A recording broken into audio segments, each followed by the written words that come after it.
Bible வாசிச்சா தூக்கம் வருது, Bible வசனங்கள் கிரியை செய்ய மாட்டேங்குது. விசுவாசம் உள்ளவர்களா நீங்கள் ஜெபத்திலே எவைகளை கேட்பீர்களோ அவைகளை எல்லாம் என்ன செய்வீங்க? பெற்றுக்கொள்ளுங்கன்னு சொல்றாரு. ஆனா நான் ஜெபிக்கிறேன், எனக்கு எந்த காரியமும் நடக்க மாட்டேங்குது.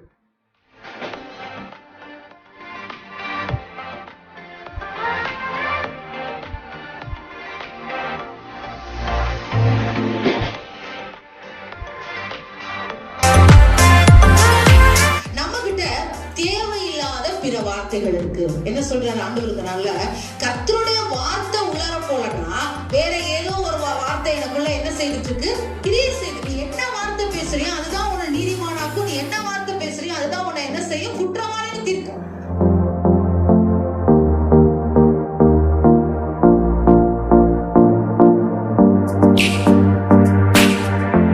நம்முடைய ஜெபங்களுக்கு ஏன் பதில் வரல அப்படின்னு சொல்லி அதிகமான காரியங்கள் நம்ம கேட்டோம் அப்படின்னம்னா, நமக்குள்ள முதல்ல பாத்தீங்க அப்படின்னம்னா முதல் நமக்கு இருக்கிற கவலை, பைபிள் வாசிச்சா தூக்கம் வருது, பைபிள் வசனங்கள் கிரியை செய்ய மாட்டேங்குது.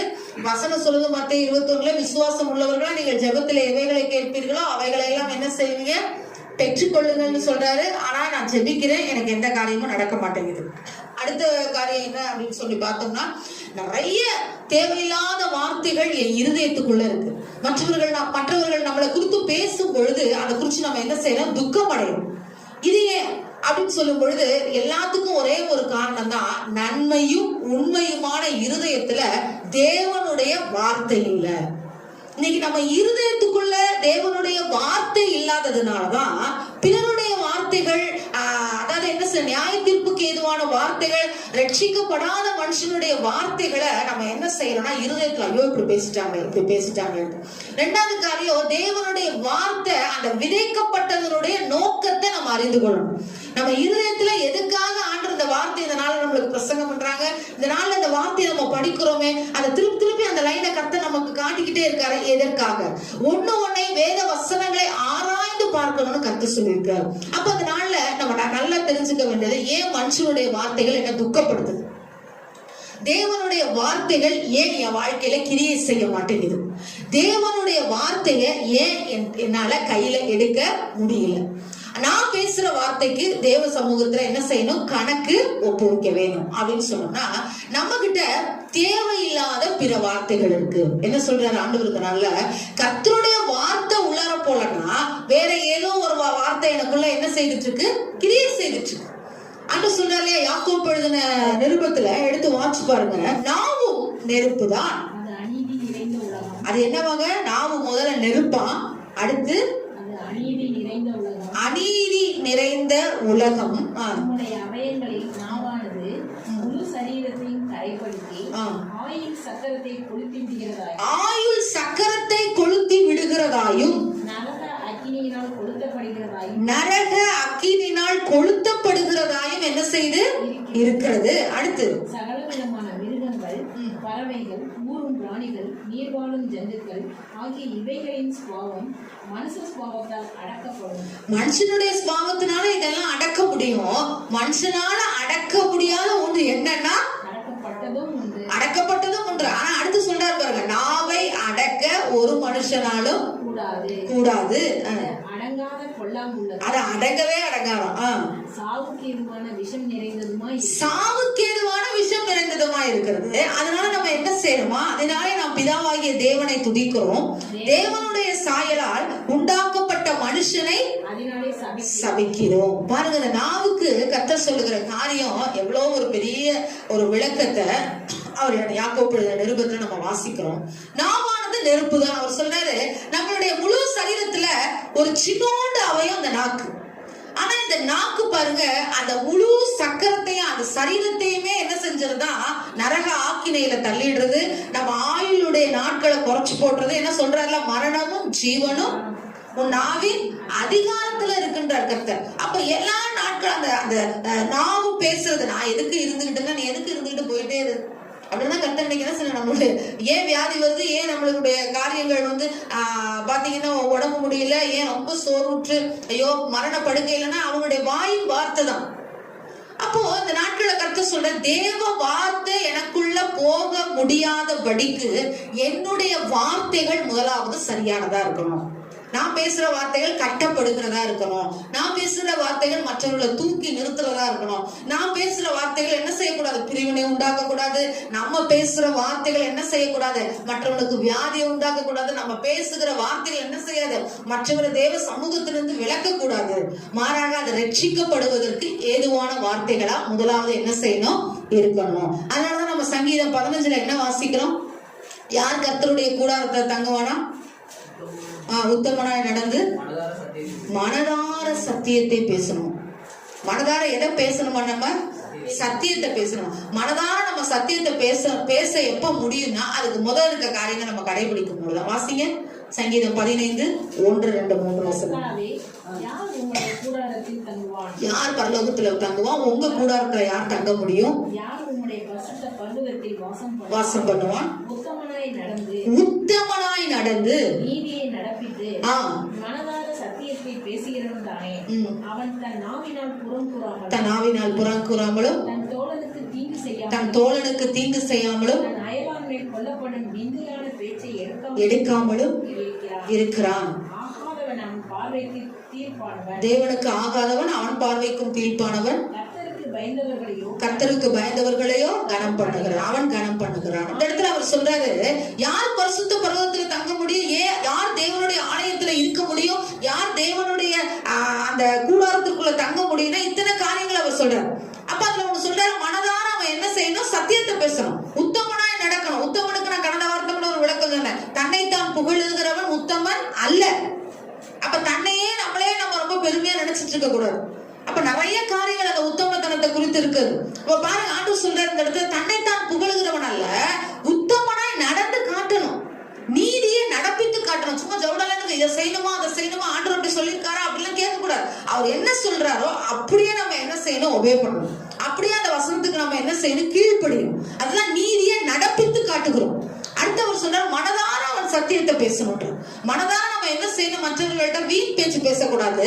அதற்கு மாறாக சத்தியத்தை நாம் விதைக்கிறவர்களா இருக்கணும். நீங்க பாத்தீங்க அப்படின்னு சொன்னோம்னா ஒரு நாளைக்கு ஒரு 10 தடவை, ஒரு 7 தடவை, ஒரு நைட்டு பகல் பாத்தீங்கன்னா போன்ல பாத்தீங்கன்னா ஒரு சாதாரண இரும்பலுக்கு கூட விசுவாசி பயப்படுறாங்க.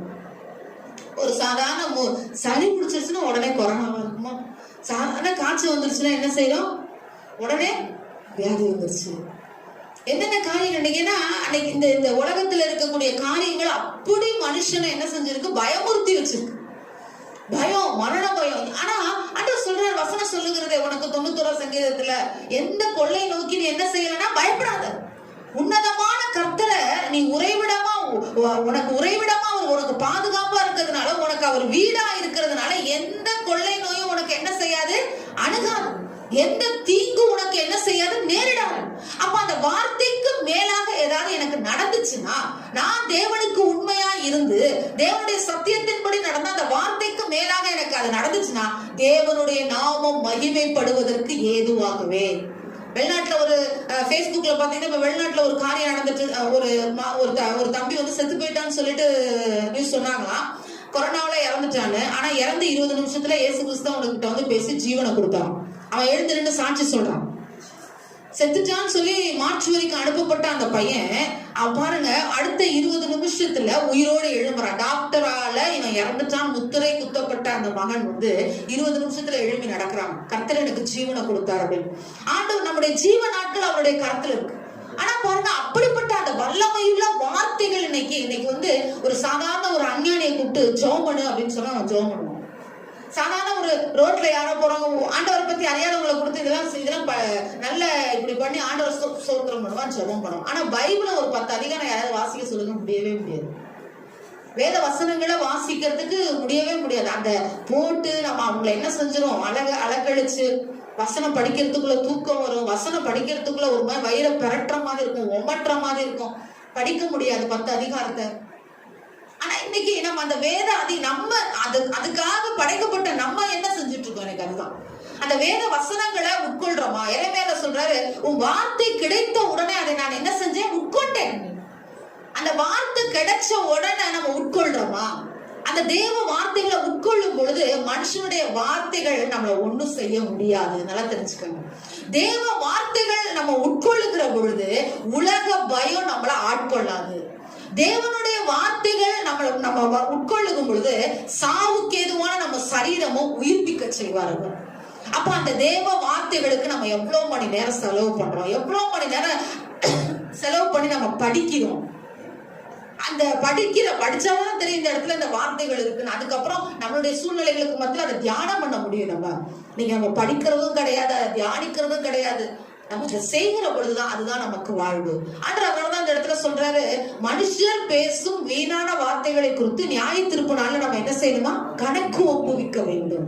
இப்ப நம்ம பேசுற ஒவ்வொரு வார்த்தைக்கும் நியாய தீர்ப்பு நாள்ல கணக்கு ஒப்புவிக்க வேண்டும்னா என்னுடைய பேச்சுல அதிகமான வார்த்தைகள் தேவனுடைய வார்த்தைகளா இருக்கணும். அதனாலதான் அடுத்த வசனத்திலே அவர் சொன்னாரு, உன் வார்த்தைகளினாலே நீ நீதிமான் என்றும் உன் வார்த்தைகளினாலே நீ குற்றவாளி என்றும் தீர்க்கப்படுவார். நீ என்ன வார்த்தை பேசுறியோ அதுதான் உன்னை நீதிமானாக்கும், நீ என்ன வார்த்தை பேசுறியோ அதுதான் உன்னை என்ன செய்யும், குற்றவாளின்னு தீர்க்கும். நம்ம நடந்துக்கிற காரியம் முதல்ல நம்ம வார்த்தை, அந்த முழு ஆயுள் சக்கரத்தையும் அந்த ஒரு நாவல என்ன செஞ்ச கர்த்தர் வைத்திருக்கிறேன் என்று சொல்லுகிறார். இப்ப பாருங்க, அப்ப அந்த வார்த்தைகளுக்கு நம்ம என்ன செய்யணும், முக்கியத்துவம் கொடுக்கணும். அதனாலதான் இந்த இடத்துல சொல்றாரு, முதல்ல நம்ம என்ன தேவையில்லாத வார்த்தைகள் நம்ம கிட்ட இருக்கா, நம்மளுடைய உடம்பு ஃபுல்லா இருதயம் ஃபுல்லா தேவையில்லாத வார்த்தை இருக்கா, எந்த வார்த்தையினால தேவ வார்த்தைகள் எனக்கு உள்ளுக்குள்ள போக மாட்டேங்குது, வசனம் ஏன் என்கிட்ட செயல்பட முடியல அப்படின்னு சொல்லி பார்த்தோம்னா, ஒரு முதல் காரியம் 1 சாமுவேல் 2ஆம் அதிகாரம் 3ஆவது வசனம். இனி மேட்டிமையான பேச்சை பேசாதிருங்கள், இனி மேட்டிமையான பேச்சை பேசாதிருங்கள், அகந்தையான பேச்சு உங்கள் வாயிலிருந்து புறப்பட வேண்டாம், அகந்தையான பேச்சு உங்கள் வாயிலிருந்து புறப்பட வேண்டாம். கர்த்தர் ஞானமுள்ள தேவன். கர்த்தர் எப்படிப்பட்ட தேவன், ஞானமுள்ள தேவன். அவர் செய்கை எல்லாம் யதார்த்தமானவை அல்லவா, யதார்த்தமானவைகள் அல்லவா. அதுக்கு முன்னாடி வசனம் வாசிச்சு பாருங்க, கர்த்தரை போல பரிசுத்தம் உள்ளவன் இல்லை, உண்மையல்லாமல் வேறொருவரும் இல்லை, உண்மையல்லாமல் வேறொருவரும் இல்லை, எங்கள் தேவனை போல ஒரு கண்மலையும் இல்லை, எங்கள் தேவனை போல ஒரு கண்மலையும் இல்லை. அதுக்கு அடுத்துதான் சொல்றாரு, தேவனை போல பரிசுத்தம் உள்ளவன் இல்லை, தேவனை போல உயர்ந்தவன் இல்லை, அவரை போல கண்மலை கிடையாது. அதனால நீ என்ன செய்யாத, அகந்தையான பேச்சு மேட்டிமையான பேச்சு பேசாத. பாருங்க, அந்த அம்மா சொல்றாங்க, அந்த பாடுற அந்த முதல் வசனத்தை பாடினீங்கன்னா அண்ணால் என்ன செய்யறாங்க, ஆண்டவர் சமூகத்தை பாடுறாங்க. அதான அந்த பாடல், வாசிங்க. அப்பொழுது அன்னாள் ஜெபம் பண்ணி, என் இருதயம் கர்த்தருக்குள் களி கூர்ந்தது. இதே காரியம் முதல் வசனத்துல என்ன சொல்றாங்க, என் இருதயம் வெசனப்படுதுப்பா, என் இருதயம் வெசனப்படுது, மனுஷனுடைய வார்த்தையினால என்னை இப்படி கிழிக்கிறாங்களே, என் இருதயம் நொந்து போயிருக்கு. அந்த 1ஆவது வசனத்துல சொல்றா.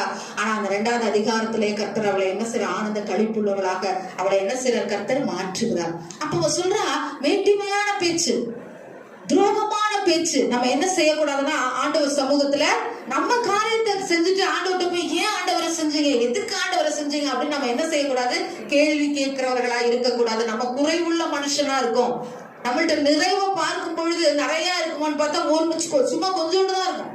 நம்ம நினைச்சிட்டு இருப்போம் நம்ம வாழ்க்கையில நம்ம ரொம்ப பர்ஃபெக்டா இருப்போம். ஆனா தேவனுடைய பார்வைக்கு, தேவனுடைய அந்த சித்தத்தை நிறைவேற்றுகிறவர்களாக இருக்கிறோமா அப்படின்னு சொல்லி பார்க்கும் பொழுது இல்ல. பாத்தீங்கன்னா 1ஆவது அதிகாரத்துல 15ஆவது வசனம் வாசிங்க. அதற்கு அந்நாள் பிரதித்திரமாக, அப்படியல்ல என் ஆண்டவனே, நான் மனக்கிலேசம் உள்ள ஸ்திரீ, நான் திராட்சை ரசம் ஆகிலும் மதுவாகிலும் குடிக்கவில்லை, நான் கர்த்தருடைய சந்நிதியில் என் இருதயத்தை நான் ஊற்றிவிட்டேன், என்னை பேலியாளின் பிள்ளையாக எண்ணாதேயும். 16 வசனத்துல சொல்றாரு பாருங்க, என்னுடைய விசாரத்தினாலும் கிளேசத்தினாலும் இந்நேரம் மட்டும் நான் என்ன செஞ்சேன், விண்ணப்பம் பண்ண. தேவ சமூகத்துல அவ போய் கதறா, மனுஷனுடைய வார்த்தையினால நோகப்பட்ட அந்த இடத்துல அவ பாருங்க, அவ சொல்றா அந்த 1ஆவது அதிகாரம் 5ஆவது வசனத்துல, அன்னாளை சிநேகித்தபடினாலே அவளுக்கு ரெட்டிப்பான பங்கு கொடுப்பான், கர்த்தரோ அவள் கர்ப்பத்தை அடைத்திருந்தார். கர்த்தரோ அடைக்கப்பட்டிருக்கிற காரியங்கள் எல்லாம் நம்ம வாய் திறக்கப்படுகிற பொழுது கர்த்தர் நிச்சயமா அதை என்ன செய்வார், காரியத்தை நடத்துவார். அடைப்பு ஏன் உண்டா, கர்த்தரோ அவள் கர்ப்பத்தை அடைத்த, கர்த்தரோ அவள் கர்ப்பத்தை என்ன செஞ்சாரு, அடைத்தது. ஒரு பெரிய பிரசங்கம். ஆனா இன்னைக்கு பாருங்க, இவ்வளவு அதாவது தன் கணவர் நேசிக்கிறார் அந்த அம்மாவை 2 மடங்கு ரெட்டிப்பான பங்கு தருவாராம். எல்லா அன்பும் இருந்தா அந்த அம்மாவுக்கு ஒரு குறை, கர்த்தர் ஏன்னா ஒரு குறை இல்லைன்னா நம்ம தேவ சமூகத்துக்கு என்ன செய்ய மாட்டோம், போக மாட்டோம். அந்த இடத்துல அந்த அம்மா போறாங்க, போயிட்டு தேவ சமூகத்தை தன்னுடைய இருதயத்தை ஊற்றுறாங்க. எனக்கு நீங்க ஒரு பிள்ளை கொடுத்தீங்கன்னா அந்த பிள்ளைய நான் உங்களுக்கு கொடுக்குறேன். இன்னைக்கு அதனாலதான் அந்த அம்மா 2ஆவது அதிகாரத்துல பாடல் பாடுறாங்க. அந்த ஆத்துமா அந்த இருதயத்துல தேவனை துதித்து பாடுறாங்க. அப்போ அந்த பாடல் பாடி அவங்க சொல்றாங்க, அகந்தையான பேச்சு, மேட்டிமையான பேச்சு என்ன செய்யக்கூடாது? தேவனுக்கு முன்பாக நம்ம பேச கூடாது. இன்னைக்கு நம்ம வாழ்க்கையில முதலாவது காரியம் நம்ம தெரிந்து கொள்ள வேண்டியது, தேவ சமூகத்துல, தேவனுடைய அந்த பர்வதத்துல, அவருடைய அந்த ஆலயத்துல, நம்ம அவரை துதிக்கிற இடங்கள்ல, நம்ம வீடுகள்ல அவரை துதிக்கிறோம். எந்த இடத்துலயும் ஒரு மேட்டிமையான பேச்சோ ஒரு அகந்தையான சிந்தனையோ நம்மளுக்கு என்ன செய்யக்கூடாது?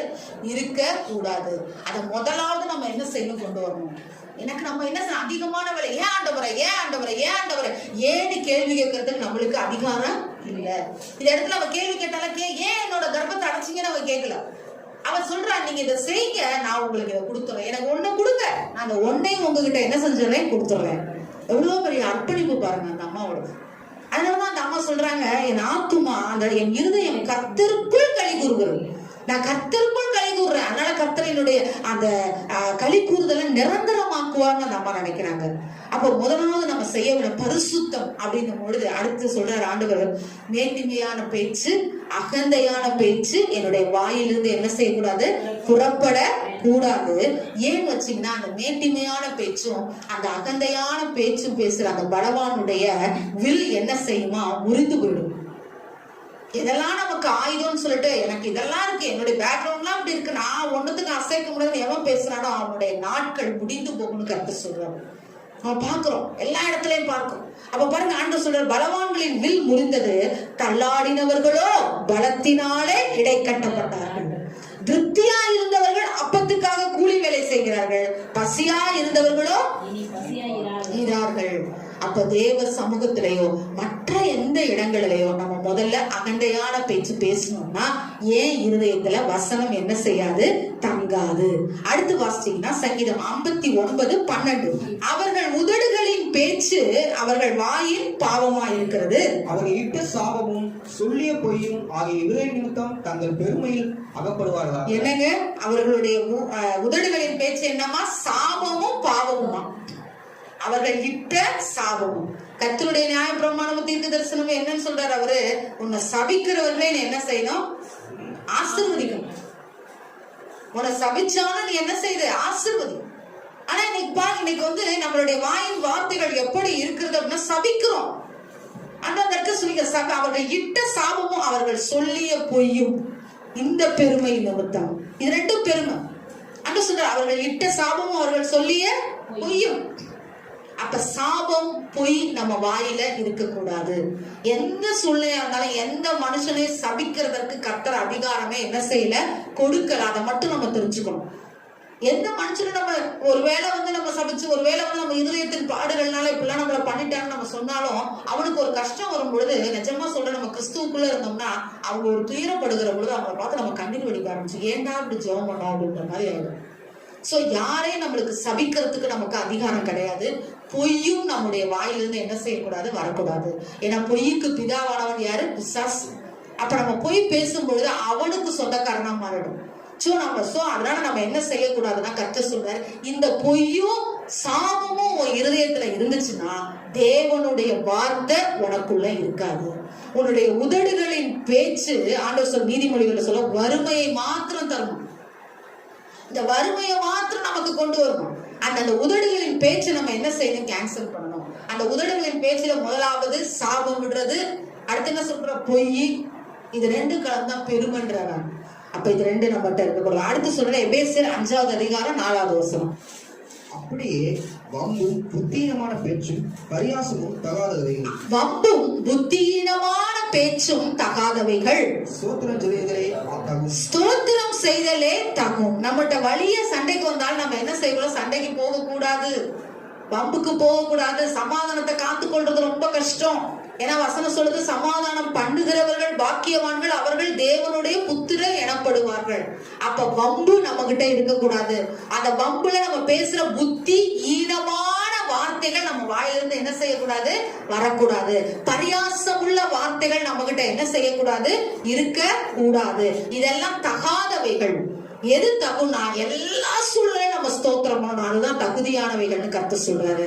பாருங்க, வம்பு இருக்கக்கூடாது, புத்தியீனமான பேச்சு இருக்கக்கூடாது, கெட்ட வார்த்தைகளோ மற்ற வார்த்தைகளோ எதுவும் நம்ம கிட்ட இருக்கக்கூடாது. அதே எபேசியர்ல பாத்தீங்க, கெட்ட வார்த்தை ஒன்றும் உங்கள் வாயிலிருந்து புறப்பட வேண்டாம். பக்தி விருத்திக்கு ஏதுவான நல்ல வார்த்தைகள் உண்டானால் அதையே கேட்கிறவர்களுக்கு பிரயோஜனம் உண்டாக பேசுங்கள். உங்க பேச்சு எப்படி தெரியுங்களா இருக்கணும்? மற்றவர்களுக்கு பிரயோஜனம் உண்டாக இருக்கணும். கேட்கிறவர்கள் அந்த வார்த்தையை விசுவசிக்கும்படியாக பிரயோஜனம் உண்டாகும்படியா நீ பேசு. பிரயோஜனம் இல்லாத நீ எதை பேசினாலும் உனக்கு நியாயத்திற்கு உண்டு. பிரயோஜனம் இல்லாமல் பேசுகிற வார்த்தைகளுக்கு நம்மளுக்கு என்ன உண்டா? நியாயத்திற்கு உண்டு. அப்ப வம்பு, புத்தியீனமான பேச்சு தகாதவைகள், பிரயோஜனம் இல்லாத வார்த்தைகள் தகாதவைகள். இதெல்லாம் நம்ம என்ன செய்ய, ஆள் கடிச்சிட்டா நம்ம பேசிட்டே இருக்க கூடாது. இதுக்கெல்லாம் நம்ம நியாயத்திருப்புனால கணக்கு ஒப்புக்கணும். மாறாக இந்த நாளில கூட இந்த மாதிரி வார்த்தைகள் பேசுகிற பொழுது நம்ம இருதயத்துல வசனம் தங்காது. வசனம் மனப்பாடம் பண்ண முடியாது, வசனத்தை பேச முடியாது, வசனத்தை தியானிக்க முடியாது. அந்தந்த சூழ்நிலையில வசனம் நமக்குள்ள வராது, கிரியை செய்யாது. ஒரு பிரச்சனையில இருக்கும் போது, ஒரு போராட்டத்துல இருக்கும் பொழுது கர்த்தர் நம்மளை பலப்படுத்த வசனம் தெரிஞ்சிருக்கணும். அப்ப அந்த வசனம் அந்த நேரத்துல வந்து வெளிப்படலாம் அப்படின்னா நம்மள்ட்ட ஏதோ ஒரு காரியங்கள் இருக்கு, இன்னும் நம்மளை மாற்றிக்கொள்ள வேண்டிய காரியங்கள் இருக்குன்னு அர்த்தம். பாட்டு சொல்ற அடுத்த காரியமாக, வம்பு இருக்கக்கூடாது, புத்தியீனமான பேச்சு இருக்கக்கூடாது, பரியாசம் இருக்கக்கூடாது, பிரயோஜனமற்ற வார்த்தைகள் இடத்துல என்ன செய்யக்கூடாது? வெளிப்பட கூடாது. இந்த வார்த்தைகள்லாம் இருந்துச்சுன்னா தேவ வார்த்தைகள் நமக்குள்ள என்ன செய்யாது? இருக்காது. தேவ வார்த்தைகள் நன்மையும் உண்மையுமான இருதயத்துல இருந்து பலன் கொடுக்காது. நீங்க கூட என்ன போல பெரிய ஆள் உண்டா, நானும் எப்படி பாருங்க அப்படின்னா அந்த பெருமை, நான் எப்படி படிச்சிருக்கேன், நான் எப்படி இருந்தேன், நான் அப்படி இருந்தேங்க இப்படி இருந்தேன், இந்த பெருமையே நம்ம கிட்ட இருக்கக்கூடாது. இந்த பெருமையான காரியங்களே நம்ம கிட்ட என்ன செய்யலாம்? இது அகந்தையான பேச்சு, மேட்டுமையான பேச்சு, பெருமையுள்ள பேச்சு. அப்படி பேசுகிற பொழுது இந்த சூழ்நிலைக்கு என்னை தகுதிப்படுத்தினவர் என் கர்த்தராகிய தேவனே, எல்லா கனமும் ஸ்தோத்திரமும் அவருக்கே உண்டாகட்டும் அப்படின்னு நம்ம எப்ப நம்மளை தாழ்த்துறோமோ அப்பதான் கர்த்தர் நம்மளை என்ன செய்வாரு? உயர்த்துவார். அவருடைய வார்த்தைகள் நமக்குள்ள கிரியை செய்யும். அதெல்லாம் சொல்ற அடுத்த வாசியம் 1 தீமோத்தேயு 1 அதிகாரம் 6வது வசனம். இவைகளை சிலர் நோக்காமல் வீண் பேச்சுக்கு இடம் கொடுத்து விலகி போனார்கள். பாருங்க, அதுக்கு முன்னாடி வசனம் சொல்லப்பட்டிருக்கிறது. 5ல இருந்து வாசிங்க. கற்பனையின் பொருள் என்னவென்றால், சுத்தமான இருதயத்திலும் நல்ல மனசாட்சியிலும் மாயமற்ற விசுவாசத்திலும் பிறக்கும் அன்பே. சொல்றாரு பாருங்க, நல்ல மனசாட்சி, சுத்த இருதயம், இது 2 இருந்துதா உங்க அன்பு வெளிப்படும். அந்த அன்பு வெளிப்படும் பொழுது அது உங்களை என்ன செய்யும் அப்படின்னா, உங்களை ஆண்டவருடைய அந்த கற்பனைகளுக்குள்ள கட்டளைகளுக்குள்ள கொண்டு போறது மாத்திரம் இல்லாம பரலோகத்துக்கு உங்களை சொந்தக்காரியா மாற்றும். ஆனா நம்ம சுத்தமான இருதயத்தையும் நல்ல மனசாட்சியும் விட்டுட்டு சிலர் என்ன செய்யறாங்களா? அடுத்த வசனம் வாசிங்க. இவைகளை சிலர் நோக்காமல் வீண் பேச்சுக்கு இடம் கொடுத்து விலகி போனார். தேவையில்லாதது ஏதாவது பேசி தேவ சமூகத்தை விட்டு நம்ம விலகி போயிடக்கூடாது. தேவையில்லாத அதனால நம்ம பாக்குறோம், யாத்ராகம புத்தகத்துல மோசேக்கு விரோதமா பேசினவங்கள கர்த்தர் டக்கு டக்குன்னு அழிக்கிறார். வீண் பேச்சுக்கு நம்ம என்ன செய்யக்கூடாது? இடம் கொடுக்க கூடாது. எங்க தெரியுங்களா? நம்ம மாயமற்ற அன்பு பிறக்கிற அந்த இருதயத்துல வீண் பேச்சுக்கு நம்ம இடம் கொடுக்க கூடாது. விசுவாசம், நல்ல மனசாட்சி இருக்கிற நம்ம இருதயத்துல மாயமா அந்த வீண் பேச்சுக்கு நம்ம என்ன செய்யக்கூடாது? இடம் கொடுக்க கூடாது. அதே இடத்துல சொல்லப்படுற கிளவி பேச்சு, அதே 1 தீமோத்தேயுல 4:7 வாசிங்கள. சீர்கேடும் கிளவிகள் பேச்சுமாய் இருக்கிற கட்டுக்கதைகளுக்கும் விலக்கி தேவ பக்திக்கு ஏதுவான முயற்சி பண்ணு. ஆனா சொல்ற, திருப்பி வாசிங்க அந்த வசனத்தை. சீர்கேடும் கிளவிகள் பேச்சுமாய் இருக்கிற கட்டுக்கதைகளுக்கு நீ விலகி தேவ பக்திக்கு ஏதுவான முயற்சி பண்ணு. தேவ பக்திக்கு ஏதுவானவங்களை நீ பேச, அதுக்கு முயற்சி பண்ணு. சரீர முயற்சி அற்ப பிரயோஜனம் உள்ளது. அதே இடத்துல சரீர முயற்சி அற்ப பிரயோஜனம் உள்ளது. நித்தியத்துக்கு நீ முயற்சி பண்ணணும். ஆண்டவருடைய வருகைக்கு நீ ஆயத்தமாகணும். அப்ப பாருங்க, இந்த இடத்துல சொல்ற கிளவி பேச்ச உன்னை விட்டு எடுத்துக்கொடு, கட்டு கதையை விட்டு எடுத்துக்கொடு. எதையாவது பேசிக்கிட்டே இருக்காதீங்க. உங்க பேச்ச குறைங்க. உங்க பேச்சுல இல்ல, பலத்துல இருக்கு தேவனுடைய ராஜ்யம். நம்ம எப்படி நடந்து காட்டுறோமோ அந்த பலத்துலதான் இருக்கு, நம்ம பேச்சுல கிடையாது தேவனுடைய ராஜ்யம். அதனாலதான் இந்த இடத்துல அவர் சொல்றாரு, ஏன் தேவனுடைய வார்த்தை நம்ம இருதயத்துல இருக்கலன்னா நிறைய காரியங்கள் இருக்கு வேதத்துல. நம்ம தொடர்ந்து ஒரு 5 காரியங்கள் தான் சொன்னேன். மேட்டிமையான பேச்சு, உதடுகளின் பேச்சு, சாபமும் பொய்யும். அந்த உதடுகளின் பேச்சுல முதலாவது நம்ம கிட்ட இருக்க கூடாது. சபிக்க கூடாது, என்ன செய்ய, பொய் பேசக்கூடாது. அடுத்து சொல்ல எபேசியர் 5 புத்தியீனமான பேச்சு. எது புத்தியீனமான பேச்சு? வம்பு, பரியாசம் பண்ணுதல், இதெல்லாம் புத்திஹீனமான காரியம். ஆண்டவர் சொல்றார், வம்பு பண்றது, தேவையில்லாத பேசுறது, சமாதானத்தை கெடுத்துக்கிறது, இதெல்லாம் புத்திஹீனமான பேச்ச பேசி என்ன செய்யறது? நம்ம என்ன செய்யறது? தேவனுடைய பிள்ளைகள் என்ற தகுதிக்கு ஏற்ற விதமாக நடக்காதபடிக்கு நடக்கிறது. இதெல்லாம் என்ன செய்யற? புத்திஹீனமான பேச்சு. அடுத்து சொல்ற கிளவி பேச்சு, அதுக்கப்புறம் சொல்ற வீண் பேச்சு. இதுக்கெல்லாம் நம்ம என்ன செய்யக்கூடாது? இடம் கொடுக்காம இந்த வார்த்தைகள் நமக்குள்ள இருந்து புறப்பட்டு வராம நம்ம பாதுகாத்துட்டோம்னா வசனம் நமக்குள்ள போய் கிரியை செய்யும். ஆண்டவர் சொல்றாருல, வாய்க்குள்ளே போகிறது மனுஷனை என்ன செய்யாது? தீட்டுப்படுத்தாது. வாயிலிருந்து வெளியே வருகிறதா மனுஷனை என்ன செய்யுது? தீட்டுப்படுத்துது. அப்ப தீட்டான வார்த்தைகள் எனக்குள்ள இருந்து, இந்த பேச்செல்லாம் எனக்குள்ள இருந்து வரக்கூடாது. மாறாக வசனம் எனக்குள்ள இருந்து வெளிப்படணும். ஏன் அப்படின்னு சொல்லும் பொழுது நம்ம முதல் காரியம் பார்த்தோம், நம்ம பேசுகிற ஒவ்வொரு வார்த்தைக்கும் நியாய தீர்ப்பு நாள்ல கணக்கு ஒப்புது. அடுத்து பார்க்கலாம், எடுத்து வாசிங்க மல்கியா 3:16. அப்பொழுது கர்த்தருக்கு பயப்படுகிறவர்கள் ஒருவரோடு ஒருவர் பேசிக் கொள்வார்கள், கர்த்தர் கவனித்து கேட்பார். நம்ம பேசுறத யார் கேட்பாரா? ரெண்டாவது, கர்த்தர் கவனித்து கேட்பார். கர்த்தருக்கு பயப்படுகிறவர்கள் ஒருவரோடு ஒருவர் பேசிக் கொள்வதை கர்த்தர் என்ன செய்வாரு? கவனித்து கேட்பார். கர்த்தருக்கு பயந்தவர்களுக்காக என்ன இருக்கா? ஞாபக புஸ்தகம் இருக்கா. அதனால நம்ம பேசுகிறத யார் கேட்டுக்கிட்டே இருக்கா? காது கொடுத்து கேட்டுக்கிட்டு இருக்காரு, கவனிச்சு கேட்டுட்டு இருக்காரு. அப்ப நம்ம எப்படி பேசணும்? இப்ப கர்த்தருக்கு பயப்படுகிறவர்கள் ஒருவருக்கு ஒருவர் பேசுறதை கர்த்தர் கவனித்து கேட்கிறார். அதனால என்ன செய்ய? நமக்கு ஒரு ஞாபக புஸ்தகத்தை வச்சிருக்கிறாரு. எனவே பேசுகிற வார்த்தைகளை நாம் என்ன செய்யணும்? தேவனுக்கு பிரியமானதா பேசணும். அடுத்து சொன்னீங்கன்னா மத்தேயு எழுதின சுவிசேஷத்துல 12வது அதிகாரத்துல 37வது வசனம் வாசிச்சு பாருங்க. ஏனெனில் உன் வார்த்தையினாலே நீதிமான் என்று தீர்க்கப்படுவாய். ஏனெனில் உன் வார்த்தைகளினாலே நீ நீதிமான் என்று தீர்க்கப்படுவாய். அல்லது உன் வார்த்தையினாலே குற்றவாளி என்று தீர்க்கப்படுவாய். அல்லது உன் வார்த்தையினாலே நீ குற்றவாளி என்று தீர்க்கப்படுவாய். அப்ப உங்க வார்த்தையினாலதான் நீங்க நீதிமானா குற்றவாளியான்றது தெரியும். சோ நம்ம வார்த்தைகளை கவனமா பயன்படுத்தணும். ஏன்னா இன்னைக்கு கர்த்தருடைய வார்த்தை தான் நம்மளை செழிக்க செய்து, கர்த்தருடைய வார்த்தை தான் நம்முடைய உயிரோடு நம்மளை நிற்க செய்து. அவருடைய வார்த்தைகள் நமக்குள்ள இருந்தா மாத்திரம்தான் எந்த கொள்ளை நோயும் நமக்குள்ள என்ன செய்ய முடியாது? போக முடியாது. அந்த வார்த்தை எனக்குள்ள போய் கிரியை செஞ்சாதான் எந்த வியாதி என்னிடத்துல நிரந்தரமா தங்க முடியாது. அந்த வார்த்தை எனக்குள்ள இருந்தாதான் அதிகாரம் பிசாசை பார்த்து போன்னு சொன்னார் என்ன செய்யும்? போகும். அப்ப அந்த வார்த்தை எனக்குள்ள இல்ல அப்படின்னா, அந்த வார்த்தையை படிக்கும் பொழுது எனக்கு தூக்கம் வருது, அந்த வார்த்தையை நான் வந்து ஆராயும் பொழுது எனக்கு என்ன செய்ய? ஆராய முடியல, எனக்கு பிரச்சனையா இருக்குன்னா என்கிட்ட இத்தனை பேச்சுகள் இருக்கு. வீண் பேச்சு இருக்கு, கிளவி பேச்சு இருக்கு, புத்திஹீனமான பேச்சு இருக்கு, அகந்தையான பேச்சு இருக்கு. இதையெல்லாம் விட்டு விலகுற பொழுது நிச்சயமா தேவ வார்த்தைகள் நமக்குள்ள கிரியை செய்யும். ஏன் தெரியுங்களா? தேவ வார்த்தைகள் தேவ ஆவியினால் அருளப்பட்டிருக்கிறது. அப்ப அந்த தேவ வார்த்தைகள் எனக்குள்ள கிரியை செய்யணும்னா இத்தனை வார்த்தைகளை நான் வெளியெடுத்து போடணும். இத்தனை வார்த்தைகள் என்ன செய்யணும்? வெளியெடுத்து போடணும். என் ஆயுள் சக்கரத்தை கொளுத்தி விடுகிறதா இருக்கிற அந்த நாக்கை நான் கரெக்டா பயன்படுத்தணும். அந்த சுந்தரபத்தை எல்லாத்தையும் அடக்க முடியும் மனுஷனால, அந்த நாவை அடக்க முடியாது. ஆனா தேவ மனுஷனால அடக்க முடியும். உலக மனுஷனால அடக்க முடியாது, ஆனா தேவ மனுஷனால இதெல்லாம் முடியும். மற்றவர்கள் பேசும்பொழுது பொறுமையா இருந்து கர்த்தர் பார்த்து கொள்வாங்க, சகிக்க முடியும். தேவ மனுஷனால என்ன செய்ய முடியும்? சமாதானத்துக்கு எதுவான காரியங்களை பேச முடியும். தேவ மனுஷனால மற்றவங்களை சபிக்காம இருக்க முடியும். தேவ மனுஷனால மற்றவங்களுக்கு பிரயோஜனமுள்ள வார்த்தைகளை என்ன செய்ய முடியும்? பேச முடியும். அப்ப உங்களால முடியுமா? முடியாதா?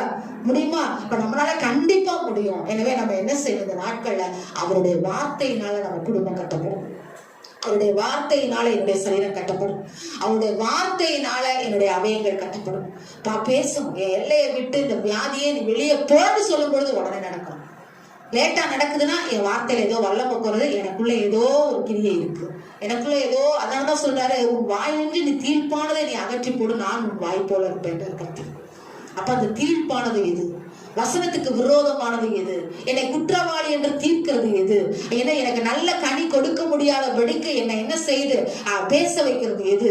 அப்ப அந்த காரியங்களை நான் வேரோடு தேவ சமூகத்துல அர்ப்பணிக்கிற பொழுது அகந்தையான பேச்சோ, மேட்டிமையான பேச்சோ, வீண் பேச்சோ, கிளவி பேச்சோ எல்லாத்தையும் நான் எடுத்து போடுகிற பொழுது நிச்சயமா கர்த்தர் என்ன செய்வார்? நான் ஜெபத்திலே விசுவாசம் உள்ளவனாய் எவைகளை கேட்பேனோ அவைகளை எல்லாம் பெற்றுக்கணும். ஏன் என் ஜெபம் கேட்கப்படல? பரியாசக்காரனை போல நான் ஜெபிச்சுட்டு இருக்கேன். ஏன் என் ஜெபம் கேட்கப்படல? கெட்ட வார்த்தைகள் எனக்குள்ள இருக்கு, வாயில மட்டும் நல்ல வார்த்தைகளை வச்சு ஜெபிச்சுட்டு இருக்கேன். எனவே நம்ம வார்த்தைகளை சரி பண்ணி நம்ம வாழ ஆரம்பிப்போம். நிச்சயமா கர்த்தர் நம்மளை என்ன செய்வாரு? ஆசீர்வதிப்பார்.